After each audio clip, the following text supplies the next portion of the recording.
Good evening students, welcome to study with प्रेक्षा।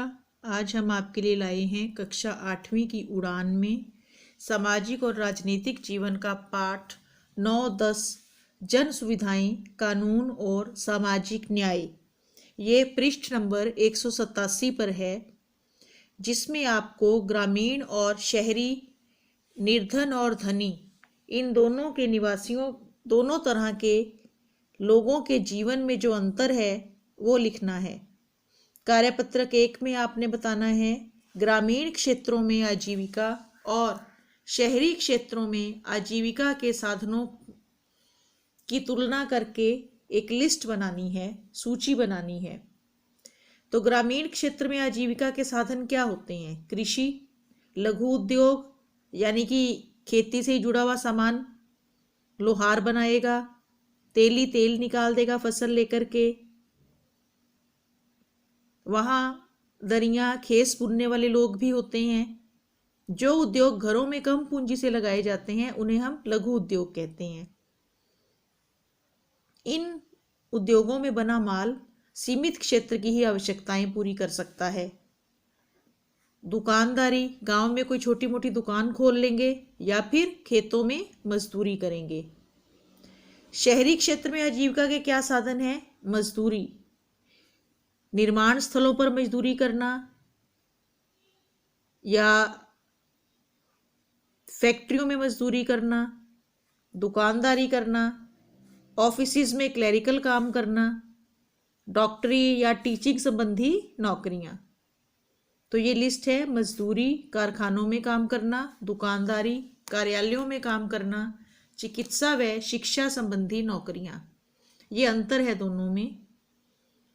कार्यपत्रक 2 में आपने ग्रामीण और शहरी जीवन पर एक एक तस्वीर बनानी है और उनके अंतर को नोट करना है। जैसे ग्रामीण क्षेत्र में आप खेत बनाएंगे, किसान बनाएंगे, शहरी जीवन में आप फैक्ट्री बनाएंगे, सड़कें, बसें, कारें आदि बनाकर लिख सकते हैं।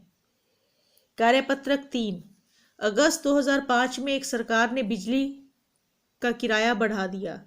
लोगों ने विरोध स्वरूप जुलूस के कारण बड़े दाम वापस करने पड़े। ऐसी ही और कौन सी सफल घटना थी? अभी हमारे सामने कृषि कानूनों वाला आंदोलन चला था, उसके विरोध में, कृषि कानूनों के विरोध में, और सरकार को पुनर्विचार करने के लिए वो निर्णय वापस लेना पड़ा था। अब आगे कार्यपत्रक 4 में एक मजदूर की दिनचर्या और एक कंपनी के मालिक की दिनचर्या का वर्णन कर देना है और उसमें अंतर देखना है। मजदूर कहाँ रह सकता है? कच्चे छोटे मकान में या झुग्गी में। और कंपनी का मालिक कहाँ रहेगा? एक विशाल बंगले या कोठी में और एक अच्छी बस्ती में जहाँ सारी सुविधाएं होंगी। यातायात के साधन, मजदूर जाएगा बस में, साइकिल में या ऑटो में। यहाँ हम लिख सकते हैं सुविधा युक्त क्षेत्र, जबकि मजदूर की बस्ती में सुविधाएं नहीं होती। कंपनी का मालिक यातायात के लिए क्या प्रयोग करेगा? कार। बीमारी की हालत में इलाज कहाँ करवाएगा मजदूर? सिविल अस्पताल में। और मालिक कहाँ कराएगा? महंगे प्राइवेट हॉस्पिटल में, निजी हॉस्पिटल में। खाने का सामान क्या होगा मजदूर का? सामान्य भोजन होगा, कई बार वो भी नहीं मिलता। और कंपनी का मालिक विभिन्न प्रकार के विशिष्ट देशी और विदेशी खानों का आनंद उठाएगा। मजदूर को एक दिन में कितना पानी मिल सकता है? 20 लीटर, हम मान लें, नहाने, खाने, पीने तक का पानी। और एक कंपनी मालिक 100 लीटर से अधिक पानी भी उड़ा सकता है। अपने लॉन की सिंचाई करवाएगा, गाड़ियां धुलवाएगा। मनोरंजन के क्या साधन है? मजदूर या तो टीवी देखेगा या फोन चलाएगा। और कंपनी का मालिक विदेश भ्रमण करेगा, सिनेमा देखेगा। बच्चों की शिक्षा कहाँ होगी? एक मजदूर के बच्चे सरकारी स्कूल में पढ़ेंगे और कंपनी मालिक के बच्चे महंगे निजी स्कूल में पढ़ेंगे। तो यहाँ ये पाठ पूरा होता है।